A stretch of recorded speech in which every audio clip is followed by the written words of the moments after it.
Yes, please start. Good evening, everybody. Welcome on behalf of the Indian section to the Friday evening Mahatma letter study class. Let's all join together in the universal invocation. O hidden light, vibrant in every atom. O hidden light, shining in every creature. O hidden love, embracing all in oneness. May all who feel themselves as one with thee know they are therefore one with every other.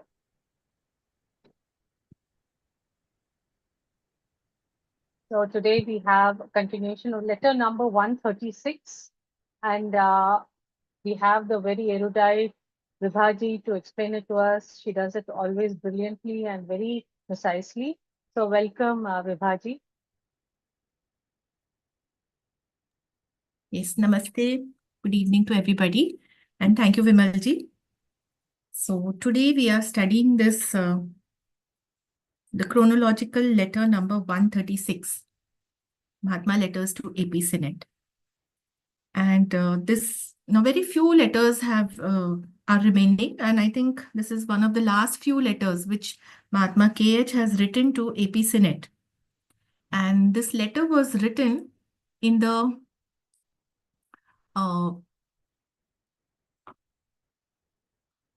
spring of 1885. So around this time, from 1882 onwards, actually, the TS, the Theosophical Society, it was being plagued by several troubling incidents. People who were earlier members or friends of TS, or even those who were aspiring for chelaship, they were turning against the founders. And already towards the end of 1883, we have seen that the Kiddle incident had taken place, in which Mahatma KH, he had been accused of plagiarism. And by 1885, then there was this Coulomb affair, the Coulomb conspiracy. And by 1885, Mr. Richard Hodgson of the Society for Psychical Research, he completed his investigation in Adyar. And then he came up with a very negative report about the Theosophical Society and Madame Blavatsky and the Mahatmas not being real, but a figment of imagination, and branding all the phenomena as fraud.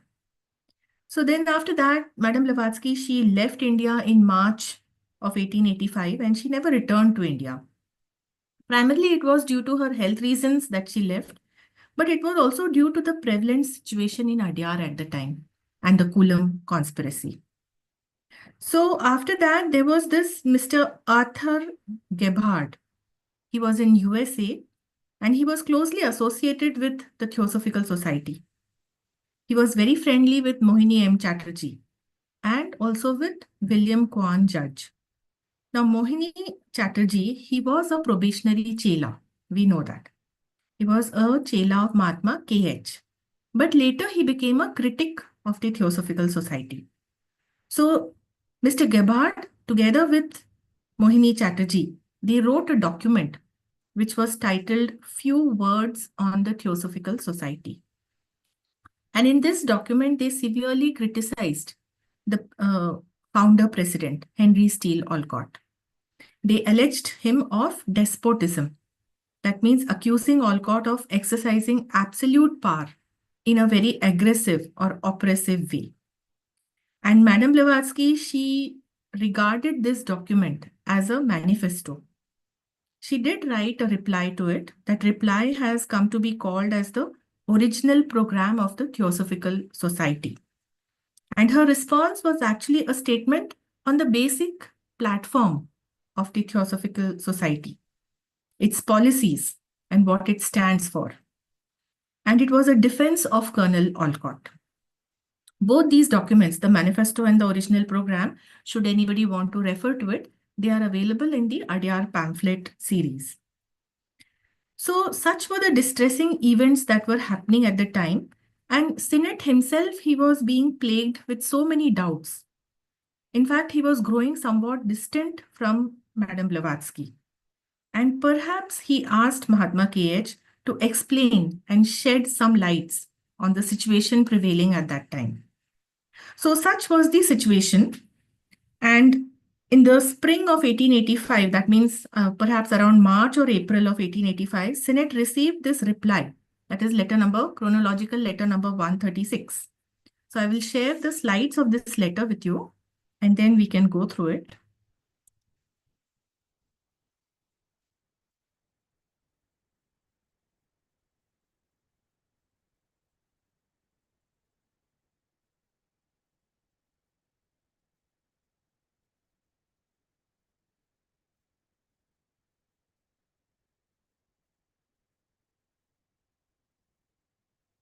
So Mahatma KH, he wrote, "My friend, you ask me to throw light upon the new distressing event arising from Mr. A. Gebhardt's fanciful accusation. For the matter of that, dozens of events of a far more distressing character, each of them calculated to crush the hapless woman chosen as victim, are ripe and ready to burst over her head, wounding as badly the society." So this is referring to Mr. Gebhardt's accusation against Colonel Olcott, which in that manifesto he wrote together with Mohini M. Chatterjee. But Mahatma Ji says that many more incidents of a even more grave consequence, they were taking place. And these hurtful incidents, they were not only injuring Madame Blavatsky emotionally and mentally, she was suffering in her health, but they were damaging the very foundations of the Theosophical Society. And Mahatma Ji did try to explain some of these controversy. He mentions the incident about Dr. Hollis Billing. Dr. Hollis Billing, he tried to create doubt in the mind of C.C. Massey. We have read about that in the previous letters. He tried to create a doubt about the authenticity of the occult phenomena and the masters. And then there was also the Kiddle incident. Mahatma Ji refers to that, the Kiddle controversy, which was about plagiarism by the Mahatma. So all such incidents, the Mahatma had tried to explain through his letters to Sinnett or by issuing footnotes in the Theosophist. The Theosophist, the magazine, it was the mouthpiece. And from time to time, the Mahatmas also would write through Madame Blavatsky in that. So he tried to explain all such incidents. But the people of the West, the people in US and in Europe, they were ignorant of the occult laws. And they were so strong in their biases that they did not believe in these explanations. These explanations were held in small honor. This is what Mahatma KH is saying. They were held in small honor. And Sinnett, he was not able to gauge the damaging effect of such controversies. He thought that every failure is a step to success. This is what normally is our thinking also, that every time we fail, it is just another step to moving towards success. But Mahatma Ji says that is not the case. Now, this was the philosophy of this English scientist and philosopher, William Whewell. So, Sinnett also thought the same. He continued to have, Sinnett continued to have full confidence in Mahatma KH. And he also knew fully well that this would be seriously alarming to his friends because his friends were doubting this phenomena and the existence of the masters. So such was the case or the prevailing situation at that time. Now Mahatma KH, he tells Sinnett that he is leaving the explanation of the distressing incidents to Madame Blavatsky. This was the previous letter, chronological letter number 135, in which Madame Blavatsky has given a lengthy explanation to Sinnett about all the incidents and what was the reality behind them. So Mahatma KH has left all that explanation of the distressing incidents to Madame Blavatsky. And again, there was very little chance of her being believed, whatever she wrote in her letter. Very little of it would be believed, except by few of her immediate friends. And Mahatma KH thinks that not many of her friends are left. Just like Mahatma KH's explanations had not been honored previously, so also Madame Blavatsky's words would not be accepted by the people. Now, by this time of spring of 1885, it had become very evident to everyone that the continual attempt made by the Mahatmas to open the eyes of the blind world. So, this effort that the Mahatmas had taken to give out this knowledge, this continual attempt that they were making to open the eyes of the blind world, to bring them out of their ignorance, it had nearly failed. So, now this is very evident to Mahatma KH that their attempt has nearly failed. He says that in India it failed partially. Why partially? Because there were still members and chelas who could grasp the truth. But for most part, it was a failure in India too. That's what he's saying. But in Europe, with a few exceptions, it was an absolute failure. Almost next to none of the members of Europe, they could grasp these truths which were being given out through the Theosophical Society. But Mahatma Ji says that there is still one chance of salvation, of being saved from this dark ignorance.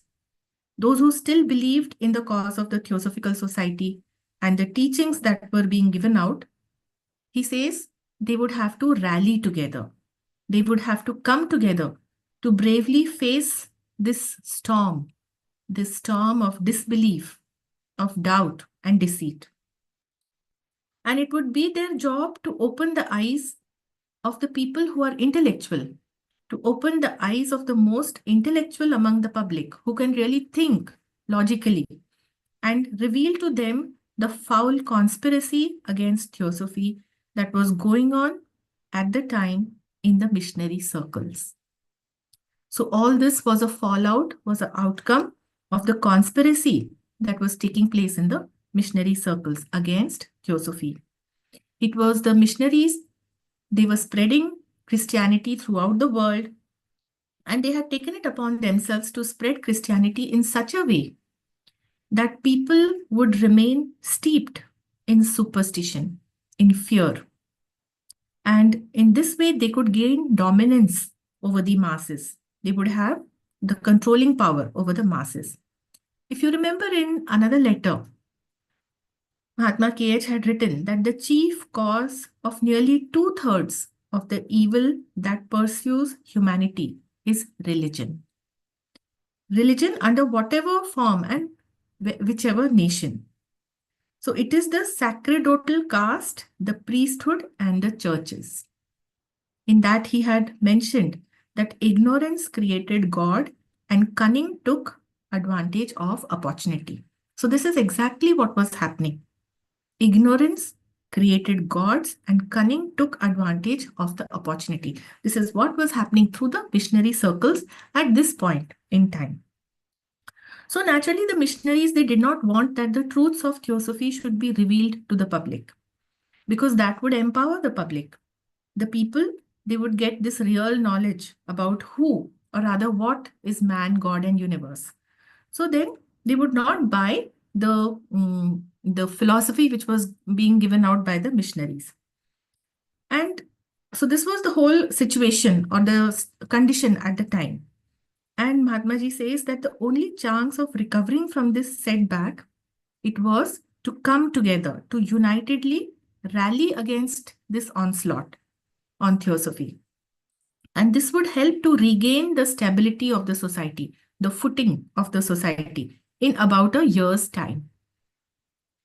He says that in India, it is either Christ or the founders.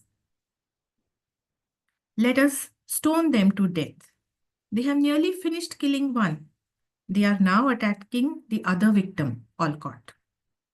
So just as Jesus Christ was martyred on the cross for revealing the truths of love, of brotherhood, of devotion, and stones had been pelted at him by the public. So the same was happening with Madame Blavatsky and Colonel Olcott.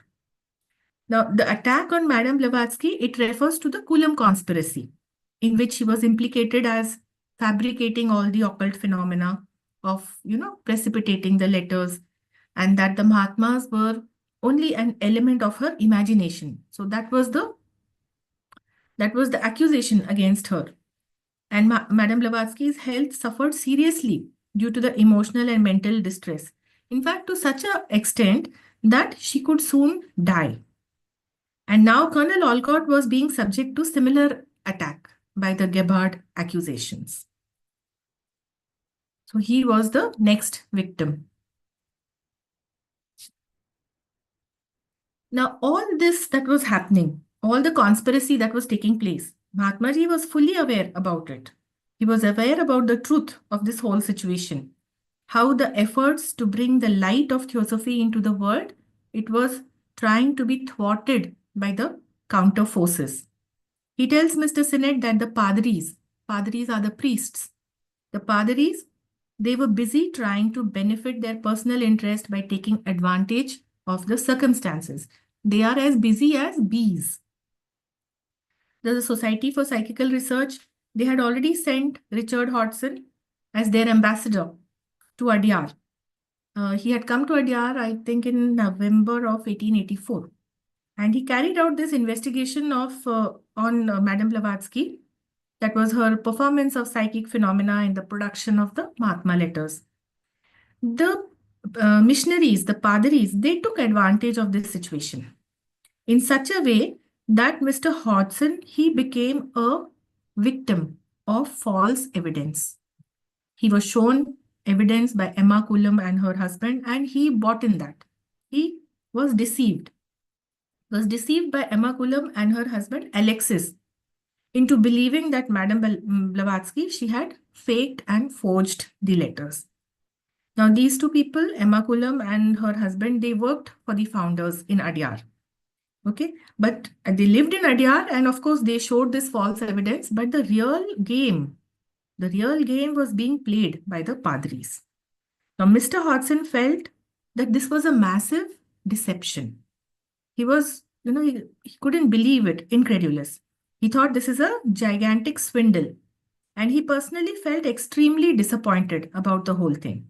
And in that fury or in that rage, he came up with a report which totally denounced Madame Blavatsky. And this became an international scandal. So Mahatma Ji says that if the Theosophical Society were to collapse, it would be directly due to Mr. Hodgson.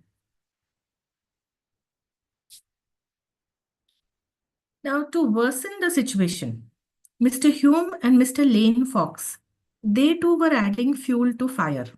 Mahatma Ji sarcastically calls it their praiseworthy efforts. Both of these people, Mr. Hume and Mr. Fox, they were in very influential position in the Theosophical Society.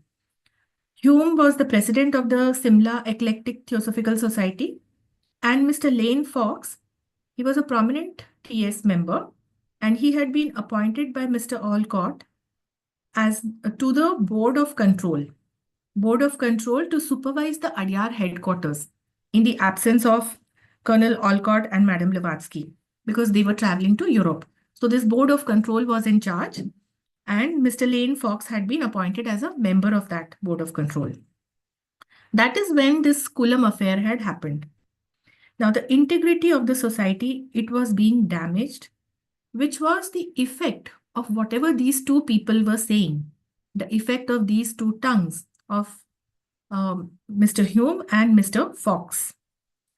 Mr. Hume, he was taking into confidence every theosophist, every prominent theosophist, and he was assuring him that since the beginning of the Theosophical Society, not one of the letters alleged to have come from the masters was genuine.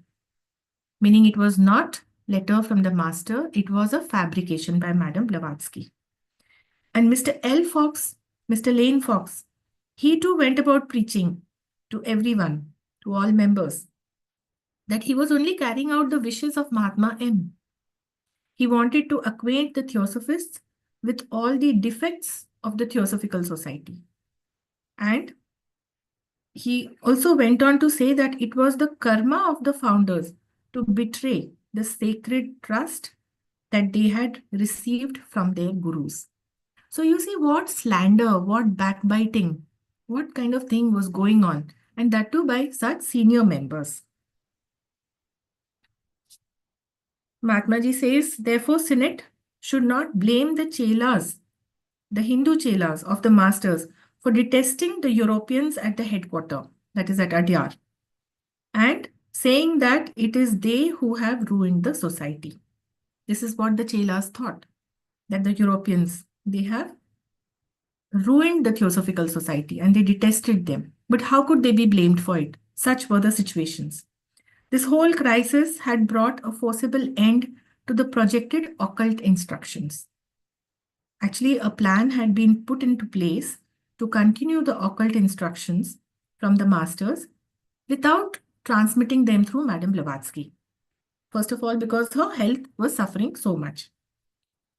So, a secret committee had been appointed which would receive the letters from the masters, letters and the teachings, and then it would be conveyed, all those teachings and letters would be conveyed to a Oriental group, a Indian group. But some of the European members, they, they were not agreeable to this. They took upon themselves the authority of reversing this decision of the whole council that the instruction should be given in this manner. Now, why they did not want this to happen, that real reason Mahatma Ji was aware of it, but he preferred not to mention it. And those European members, they cited another reason. They didn't give the real reason. And they declined to receive the master's instructions through T. Subbarao and Damodar Mavlankar. So these were the two members who were part of the Oriental group. And the European members, they did not want to receive master's instructions through them. Mr. Lane Fox and there was Dr. Franz Hartmann. Both of them were members of the Board of Control at Adyar. And both of them, they hated Damodar. Now, we do not know for what reasons, but they did not like.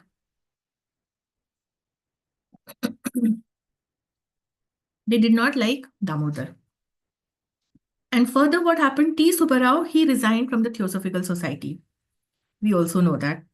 Although Madame Blavatsky spoke so highly about T. Subbarao, in fact, that was one of the reasons she had the headquarters in Adyar and she wanted him to work on the secret doctrine along with her very closely. But T. Subbarao, he resigned from the Theosophical Society and Damodar Mavlankar, he went on to Tibet. So you see how things were falling apart. So this projected occult instructions, which had been planned to continue, it came to an end. The Hindu members or the Chelas could not be blamed for it. This is what the Mahatma says. Further, he tells that now Mr. Hume and Mr. Hodgson, they have instigated or they have goaded T. Subbarao to anger him.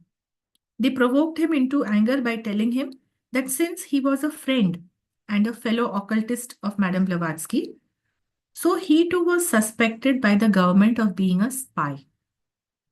Madame Blavatsky had been suspected all along by the British government in India to be a Russian spy. And just because T. Subbarao was closely associated with her, he too was being considered to be a spy, to be hand in glove with this spy operation. Now, Mahatma Ji says that this is like the old story, history repeating itself, history told over again, because the same thing had happened with Count Saint Germain and Cagliostro. If you remember who were these two figures, Count Saint Germain, we know he was an 18th century European aristocrat. Nobody knew about his origins, but from Madame Blavatsky's writings, it is clear that he was one of the masters of wisdom, whom we know as Master Rakosi. And it is hinted in the writings that he was centuries old. Nobody knew his real age. And he was a prominent Freemason. Similarly, Cagliostro, he was an Italian adventurer, an occultist, and he performed this occult phenomena. So it was like glamorous magic to the people at that time. But after his death, he was regarded as a charlatan, an impostor, or a French spy. These aspirations of spying was casted even on such great personalities. And similarly, it was now being done for Madame Blavatsky and T. Subbarao.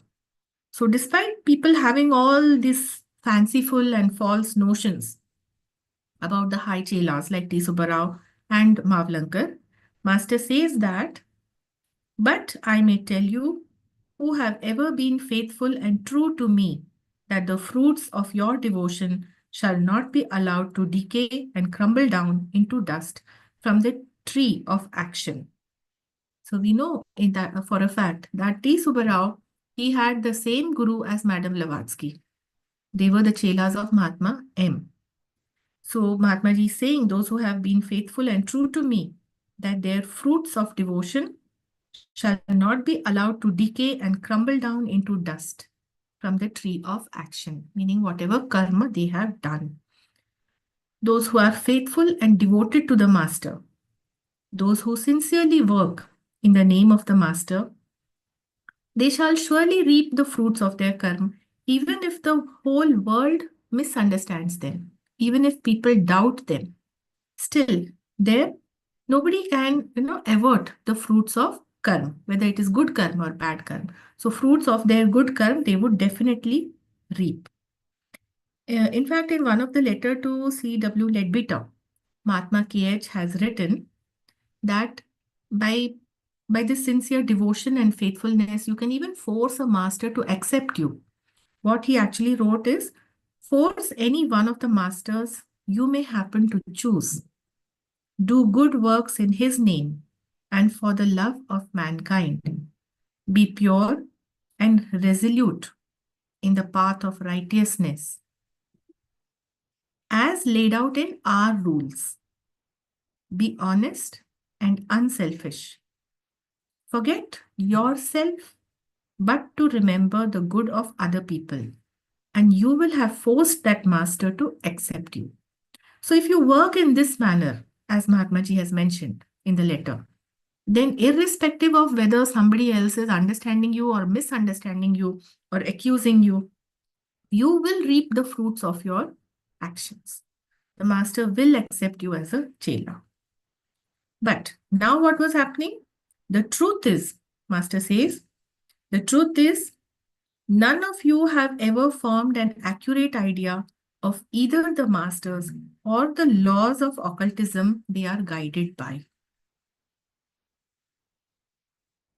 Even to date, many members of the Theosophical Society, they do not have the right idea of who the masters are. Whether the masters are people, are men on the physical plane, or they are, some disembodied spirits, and whether they have a physical existence or not. So there are people who still have doubt about it.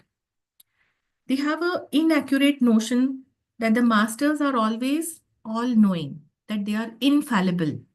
So this is also an incorrect notion. Such is not the case. Masters are occultists, no doubt. And through special training and discipline, they have developed their psychic and their spiritual powers. These powers are latent for the most part in men, in ordinary men, but they are developed in the masters. These masters, they are the initiates. They are initiates in occult sciences and esoteric philosophy. And they possess higher faculties and spiritual knowledge, which ordinary humanity will acquire only after passing through a countless series of incarnations. So, their evolution is speeded up. They already possess those faculties.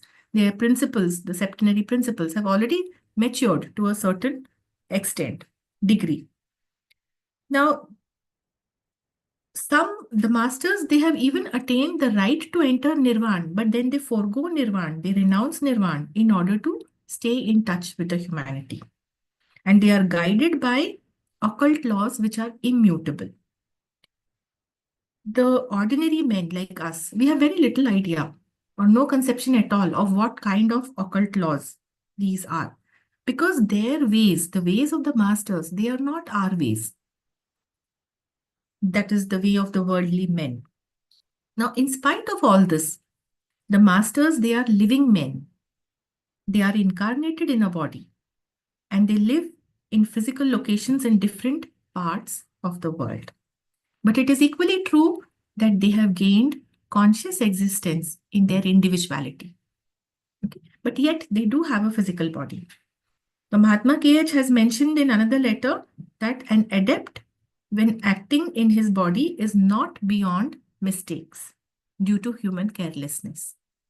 So, as long as they have a physical body and they are acting through the body, they are still subject to its limitations. So, this is what we know through the theosophical literature about the masters. But Mahatma ji has mentioned here that none of you have ever formed an accurate idea of either the masters or the laws of occultism that they are guided by. Mahatma ji explains to Mr. Sinnett that though he received a bit of Western education, but being an Indo-Tibetan ascetic, he did not conform to the ways of Sir Charles Grandison. Now, this Sir Charles Grandison, he was a character from an English novel. It was an 18th century novel which was written by an English writer, Samuel Richardson. So this character, he was portrayed as a gallant nobleman. And how in the Western society, the noblemen, how they behave, what are the norms of the society, all those things were applicable to this person, Sir Charles Grandison. But the actions and the ways of the Mahatmas, they do not conform to these laws of etiquette and regulations which belong to the society, to Sinnett's world, to the noblemen of those society. You know, so the ways of the Mahatmas, they are guided by occult laws, not by the laws of the Western society. This is what he is trying to impress upon Sinnett. Now, just as Mr. Sinnett would decline to conform to the habits and customs of China or Tibet. Sinnett is from London, from Europe. He could not possibly want to conform to the habits and customs of either China or Tibet. So also, the Mahatmas also, they prefer their modes of life. Each person, where he is staying, the environment around him is influenced by that, and he follows and conforms their norms. So the Mahatmas also prefer their modes of life to Sinnett's and their ideas to those of the West. For example, what is considered plagiarism in the West? It is not so in their world, in the world of the Mahatmas. And although Mahatma KH, he knows what plagiarism means in the Western world, but that is no reason perhaps that why he should accept the Western literary laws. So he's trying to tell Sinnett in every way why there is this difference in the way they behave and which Sinnett or the people of his society find so difficult to accept.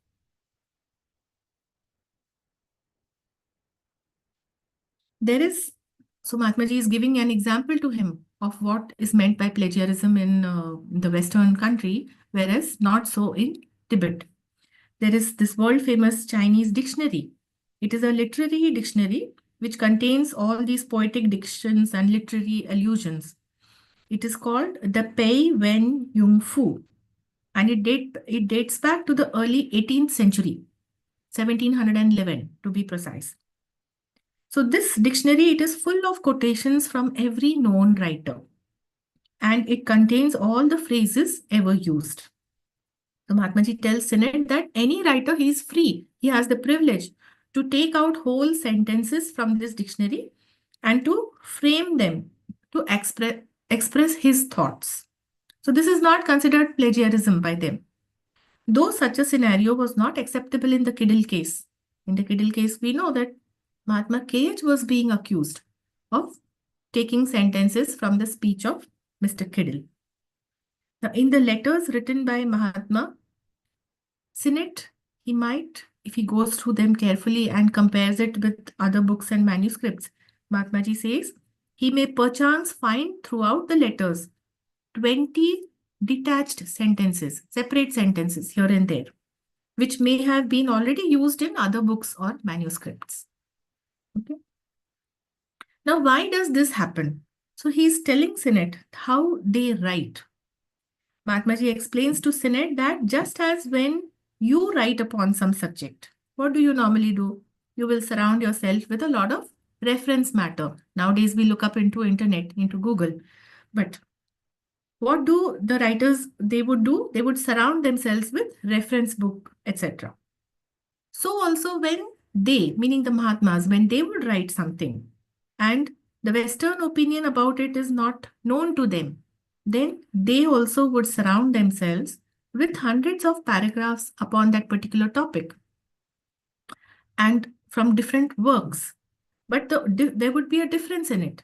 The only difference that would be is that all these paras and topics with which they would surround themselves, it would all be impressed upon Akash, not on paper material. Okay.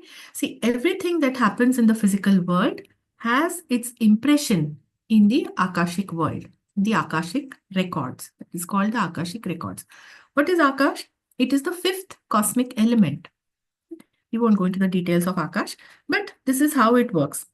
So everything that has ever been written, it is impressed upon Akash. And that is what Mahatma Ji, they refer to it. They have evolved to a level where they are conscious at the Akashic level. And sorry, they can get this material or the impressions which are made in Akash. He says, so it should be hardly surprising that whether it is only a chela who has been entrusted to do some work or whether it is the master himself, they may occasionally use a whole sentence which is already existing because it is there in the Akashic records. And they may use it and apply it to some other context, and they may use it to express their own ideas. So this does not amount to plagiarism. So this is how the occult laws, or you can say the workings in the occult world, happen. Now, at the same time, Mahatmaji, he is reassuring Sinnett that in case he would ever write again, Mahatma KH, if he would ever write again, suppose if he was writing an original essay for some prize competition, then he would be more careful. Then he would not pick out such already existing sentences from Akash, which are impressed in Akash, because that would amount to plagiarism in the Western notion of things. And it had caused a lot of scandal and trouble and heartburn for Sinnett. So, but however, whatever happened in this Kiddle incident, Mahatmaji says, the Kiddle incident, however, was Sinnett's fault. Now, why was it Sinnett's fault? Because Sinnett had written this book, The Occult World, and in that he had quoted some parts from Mahatma KH's letters in his book, and that book got printed even before he sent it to Mahatma KH for revision. So, had he sent the book for revision before getting it printed, Mahatmaji would have never allowed the passage to pass. That passage which contained the sentences verbatim from Kiddle's speech. So, that was the reason Mahatmaji held Sinnett responsible for the Kiddle incident. Also, Jwalkul, through whom, sometimes letters would be precipitated or transmitted.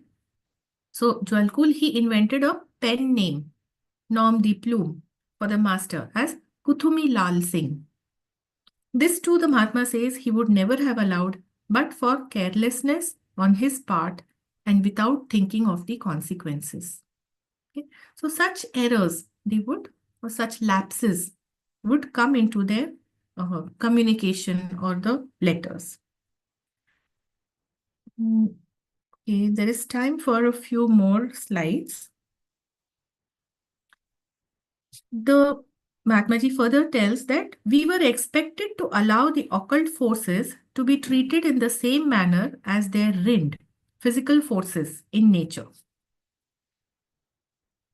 So the members of the society at that time, they expected the master to reveal everything about the occult forces, how to use the occult forces, what are the occult forces, and how they could be used.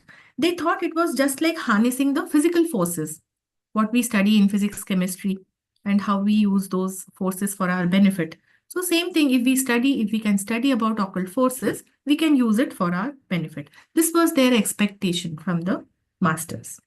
So what exactly are these occult forces? What do we understand about them? See, Theosophy tells us that the universe, the manifestation comes into being through the 7 rays of the logos. Now, these 7 rays, they are basically 7 creative intelligences or the 7 occult forces. And all 7 forces, they pervade all the planes. Of course, as they uh, differentiate down to the lower planes, they differentiate into 100 different kinds of forces. And finally, what we see on the physical plane, Madame Blavatsky has mentioned, the basic 7 forces are motion, sound, heat, light, cohesion, electricity or electric fluid, that is cosmic life, and magnetism or the nerve force. So, see what we are seeing on the physical plane, but actually their sources are on the highest plane. So, these forces they pervade all the plane. From the highest plane, they percolate down and they are differentiated. Now, on every plane, the human principles are also septenary. So, on every plane, the human principles they are correlated to these sevenfold occult forces, which are the forces of the higher planes. And the forces of the higher planes, they have tremendous power. So, the teachings which the Mahatmas were giving, the septenary division of the planes, the rounds, the globes, the principles, see everything septenary. So, it would be very easy, it would give a clue to the tremendous occult powers because the principles are related with those forces. So it would give this clue, and the abuse of this power, it could cause incalculable evil to humanity. That is why uh, they used to give the teachings in a very restricted manner. This information regarding the occult forces, it could not be given out indiscriminately like the physical forces that we study in the physical sciences. These physical forces, they are considered the rind, the outer covering. They are just the effects on the physical plane of the occult forces which actually come from the higher plane. They have their source on the higher plane. Moreover, there is no blind force. You see, what might seem to us like a brute or a mechanical force, it always has for its source on a higher plane a conscious intelligence. So there is actually no blind force.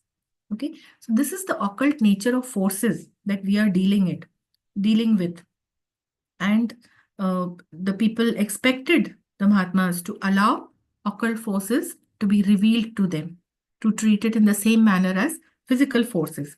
Clearly, that could not be done.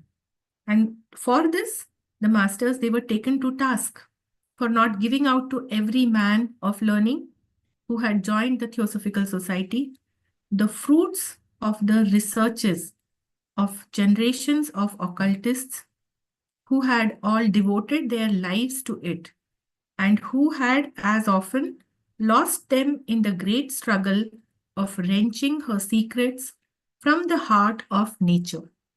This is what they had to face. Unless we did that, occultism would not be recognized. It has to remain within the limbo of magic and superstition, spiritualism in the sight of some, fraud in the opinion of others. So these intellectual members, the learned, so-called learned members who joined the Theosophical Society, they expected the masters to give out all their occult knowledge. And masters were often accused of not giving the whole truth. This was a point of contention, main point of contention, that the masters were not giving out the whole truth. Now, one should realize that the occult knowledge of the adepts, it is not merely a theoretical knowledge of the ancient traditions. That even we can read. Someone, if we know, learn Sanskrit and we read all the old traditional books, we can also get that theoretical knowledge. But the occult knowledge of the adepts, it is actually an uninterrupted record of the researches which covered thousands of generations of seers. These are seers, these adepts, their experiences were tested and verified by other adepts. There was a foolproof mechanism to vet their experiments and experiences. They were tested and verified by other adepts. And these wise men, whom we call masters of wisdom, They have attained their wisdom and knowledge by passing their lives in learning. They learned by checking, testing, and verifying. Note these words. It is not merely theoretical. By checking, testing, and verifying the old traditions in every department of nature. This is how they have gained their wisdom. And they achieved this by developing and perfecting their nature. They perfected, they developed and perfected their physical, mental, psychic, and spiritual organizations to the utmost degree possible. So, these people, these masters of wisdom, they devoted their lives to gain this knowledge by experience, and they often lost their life in this struggle to unravel the secrets of nature. So, how can this knowledge possibly be grasped by ordinary people? Ordinary people who have not even developed their nature to a fraction of what is the nature of the Mahatmas, those masters of wisdom. In one other letter, Mahatma KH has mentioned that knowledge can only be communicated gradually. And some of the highest secrets, even if they are actually formulated in your well prepared ear, might sound to you as insane gibberish. Okay? So, those higher truths, that occult knowledge, it cannot be communicated by word of mouth. And yet, many members maintained that if the masters did not divulge all their knowledge, then occultism would not be recognized as a science. They were not ready to accept it as a science. And people would still think of occult science as merely magic or superstition or spiritism, that some spirit is doing all this. While the rest of them, they would consider occultism as fraud. So this is the pressure they were adding, that these occult sciences will not be accepted if you don't give out the whole truths. So I think we will stop here and we can continue the remaining later in the next session. And Meenakshi ji would like to perhaps give the Hindi translation.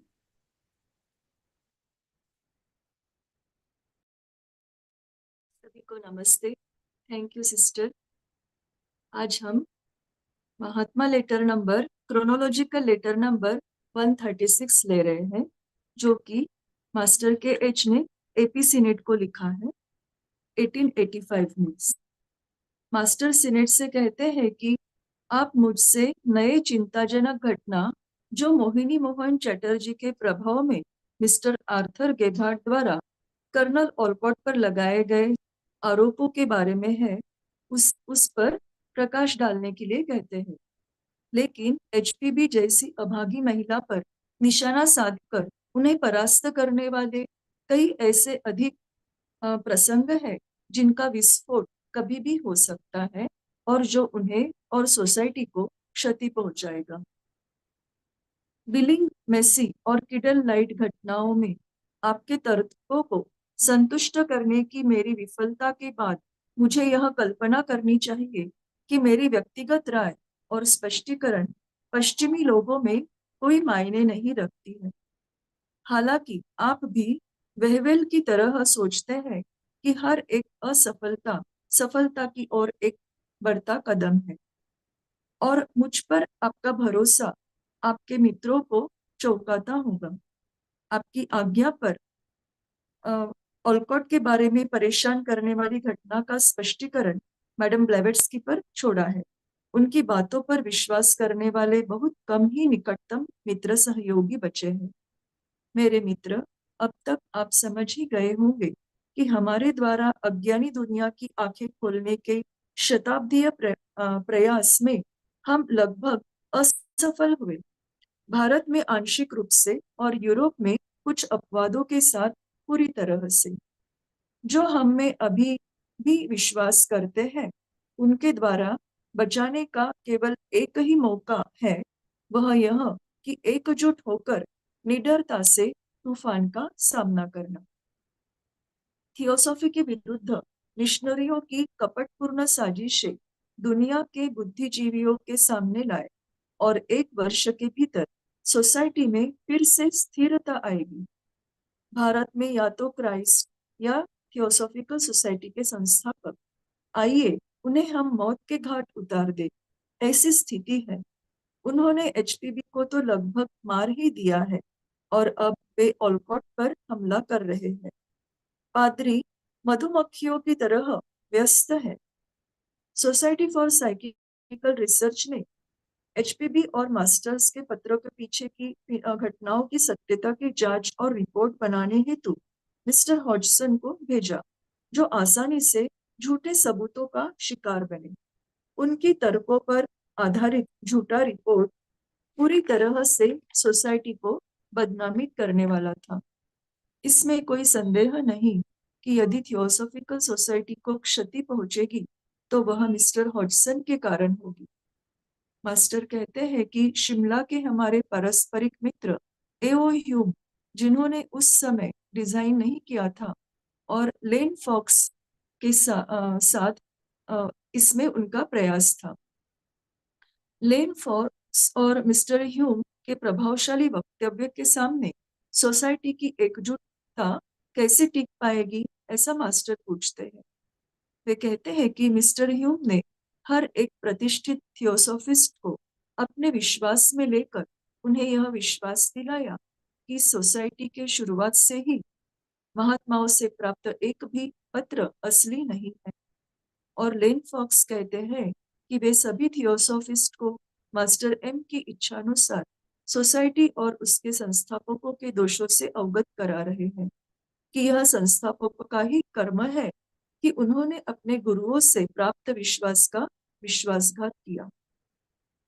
इसके बाद headquarter के यूरोपीय लोगों को नापसंद करने पर आप शायद हमारे चेलों को दोष नहीं दें कि उन्होंने सोसाइटी को तबाह किया।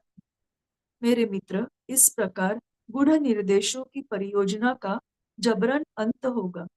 सब कुछ व्यवस्थित रूप से तैयार किया गया था। हमारे पत्रों को और शिक्षाओं को प्राप्त करने हेतु और उन्हें भारतीय सदस्यों के समूह तक पहुंचाने हेतु सीक्रेट कमेटी का गठन किया गया था। जब कुछ यूरोपीय ने काउंसिल के निर्णयों में फेरबदल करने का अधिकार अपने हाथ में लिया, हमारे द्वारा सुब्बा राव और दामोदर को प्राप्त निर्देशों को स्वीकार करने से उन्होंने इनकार किया। दामोदर को प्लेन फॉक्स और हार्टमैन नापसंद करते थे। सुब्बा राव ने सोसाइटी से रिजाइन किया और दामोदर तिब्बत चले गए। मास्टर प्रश्न करते हैं कि क्या हमारे हिंदुओं को इसके लिए आप जिम्मेदार ठहराएंगे? और अब ह्यूम और हॉजसन ने सुब्बा राव को यह कहकर क्रोधित किया कि वे एचपीबी के सहयोगी होने के कारण ब्रिटिश सरकार का उन पर जासूस होने का संदेह है। मास्टर कहते हैं कि यह काउंट सेंट जर्मैन और कैग्लियोस्त्रो का इतिहास फिर से दोहराने जैसा है। आप जो मुझसे हमेशा सच्चे और निष्ठावान रहे हैं, आपकी भक्ति के फल को कर्म के वृक्ष से गिरकर सड़ने और धूल में मिलने नहीं दिया जाएगा। मास्टर कहते हैं कि आप में से किसी ने भी महात्मा गणों और गूढ़ विद्या के नियमों को जो उन्हें मार्गदर्शित करते हैं, उन्हें सही तरह से नहीं जाना। अगर मैं कुछ हद तक आपके पाश्चिमात्य शिष्टाचार से अवगत होता हूँ, तब आप भी कुछ हद तक चीन और तिब्बत के रीति रिवाजों से अवगत हो।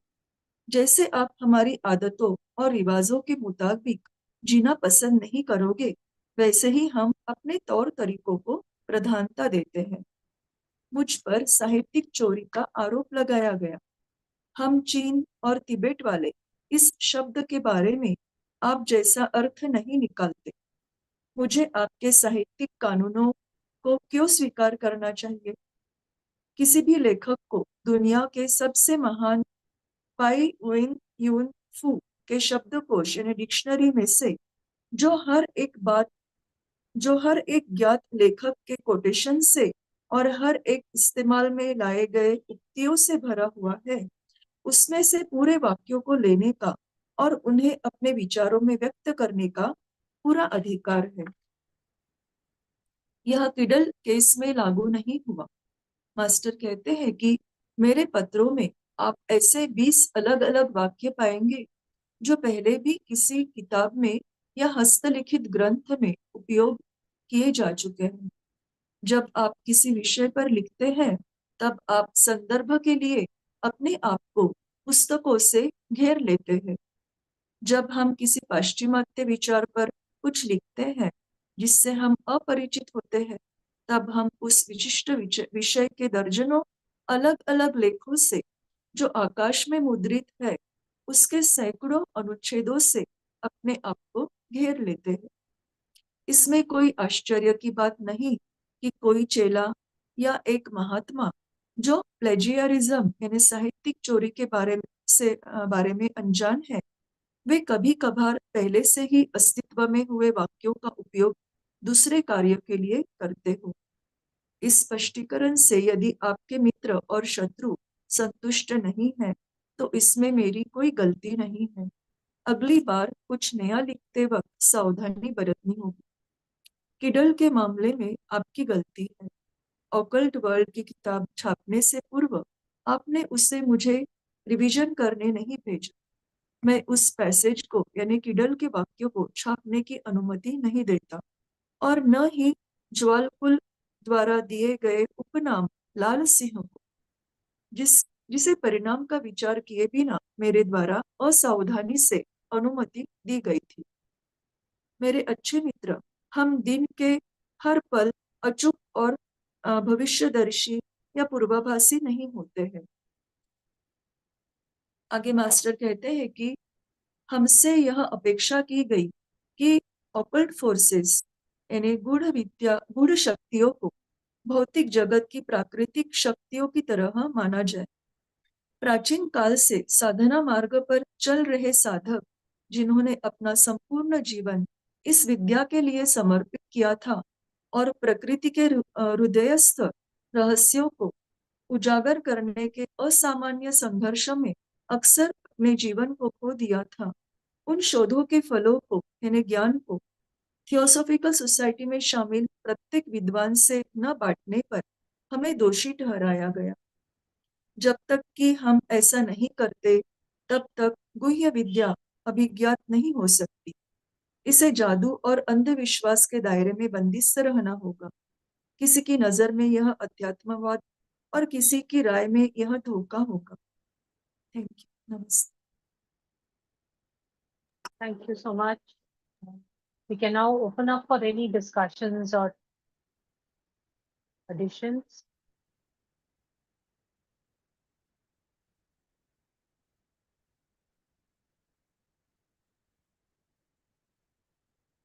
Basically, this letter, again, this letter makes you feel sad for Master KH. The previous letter made you feel sad for HPD, that they had to justify or defend themselves. So I think overall, the letters already indicate to us largely the powers of the master, the fact that they can see other people's thoughts at a remote distance. They can do many things at a remote distance. Also, they influence the world leaders at every stage.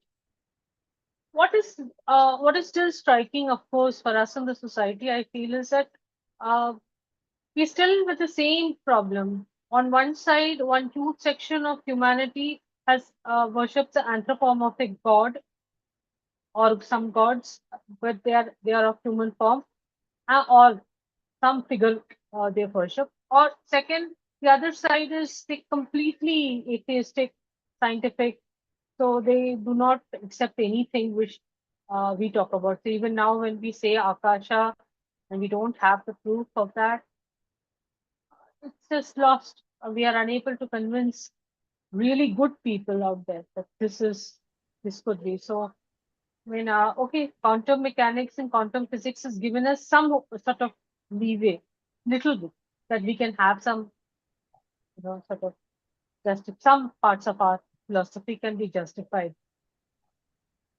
But it's still very hard. What do you think? That is true. The occult teachings, the occult things, how to verify them on this physical plane. And that method or that process cannot be given to every ordinary man. Okay, so that is where is, I think, is this bottleneck that people who come with their own biases and their own, there was a lot of, I would say, personal interest to further their own personal interest, like backbiting and slandering the other members. So these kind of things were still happening. And people could not understand that what kind of experiment is required to gain a proof of these kind of occult laws. They were trying to treat it just as physical forces, which is not really possible. Those forces are of uh, such vast consequences. They are so potent, so powerful. They can have disastrous consequences if given to such people, the knowledge of that. But yeah, Vibhaji, you're in the IT field. So have you ever thought that, like they say, that the end of every century, there is an impulse, a spiritual impulse given. So the end of 19th century, it was the birth of Krishnamurti. In the 20th century, it's been computers because there's no one figure that has come out, but definitely it is the entire computer innovation, the internet and all that. Do you think that that was the spiritual impulse? Because we all can see that spirituality has really taken on a different kind of role thanks to the internet. So do you think that they have a, okay, there is a question here, let's address that. Rubalji ji has asked a question. Please explain what are the 7 occult forces. So the names of the 7 occult forces are not given. It is only that what is reflected on the physical plane, the names of that is given. So we know the 7 forces on our physical plane, which I had read out to you.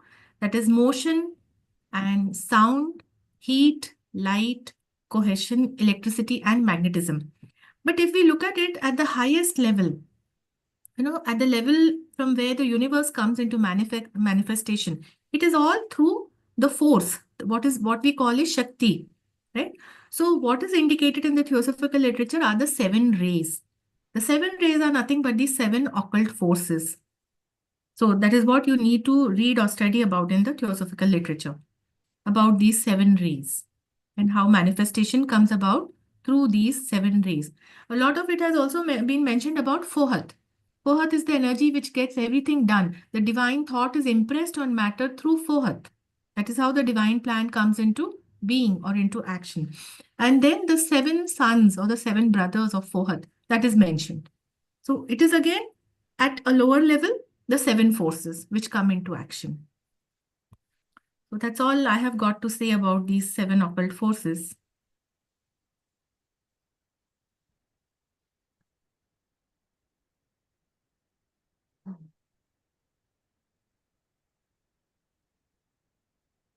Rubalji, would you like to ask something else? Come in. So he thanks you, and so I was just asking you that do you think that is the impulse? Is the computers the spiritual impulse? You think, I mean, you're intuitively or inside. That's a very good thing to look at and to look into. Uh, One great thing which we should try to understand or research into is, see, what is computers or what is this age of information, the digitization that has happened. We are trying to induce intelligence into machines, trying to make them work in the most human way possible. Okay, so that is, we are calling it artificial intelligence because we are trying to instill it in the machines. Don't you think that just like it is said, man is made in the image of God, so man is trying to make the machine in the image of man, right? So it is artificial intelligence versus human intelligence, I would put it like that. And what are the prospects of evolution of a machine intelligence and a human intelligence? From where do they derive their intelligence? Those are the questions to look into. For man, it is said, all the knowledge is within you. It is in the self, and the knowledge comes from within you. And for a machine which we are trying to develop, even if we go to the level of quantum computing, even if we go to the level of machine learning and all those facts, it is still ultimately algorithmic. Right? Mm. So yes, there is an input because these are also things of intellect. The intellect is developing, so it is an impetus. You see all the great scientists and the discoveries that were made, they were not without inspiration from some higher plane, I would say. So of course, this also can have its sources of inspiration. But ultimately, till where it will take us, it should become an aid for the evolution of man and not a risk or a threat to our very survival. So it is. Yeah. Madam ji, namaste. Namaste. Vibha ji, namaste. Namaste, namaste, sir. Whether all the 7 forces are working in your 4th round? At least the ones which are mentioned on the physical plane, they are quite evidently. See, we have not been able to tap into the source of these forces on the higher planes. But on the physical plane, we are aware of all these 7 forces which are working, right?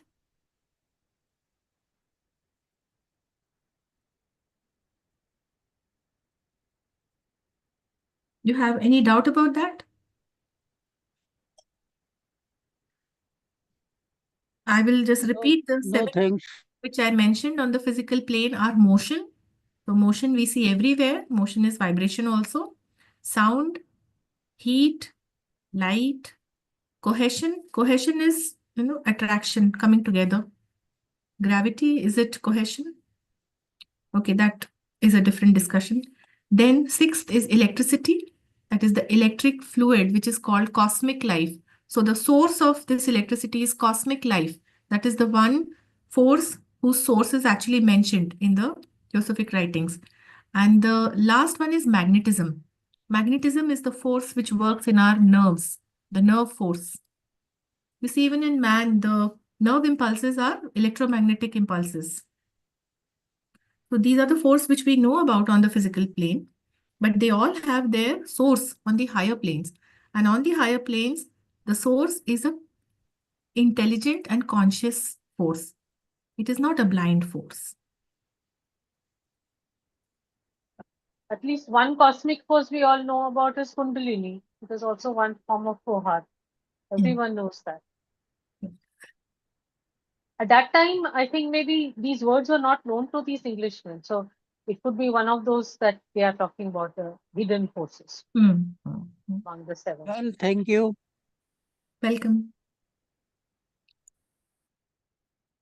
I think in the etheric double, 3 forces are mentioned. Kundalini, this vitality globule, and one more. 3 forces are mentioned in that. That are hidden forces. So shall we end? Time is over. Yes, I think we can. Okay, so let's all join together in the closing prayer. Asatoma Satyam, Tamasoma Jyotirgam, Vidyodma Amritam.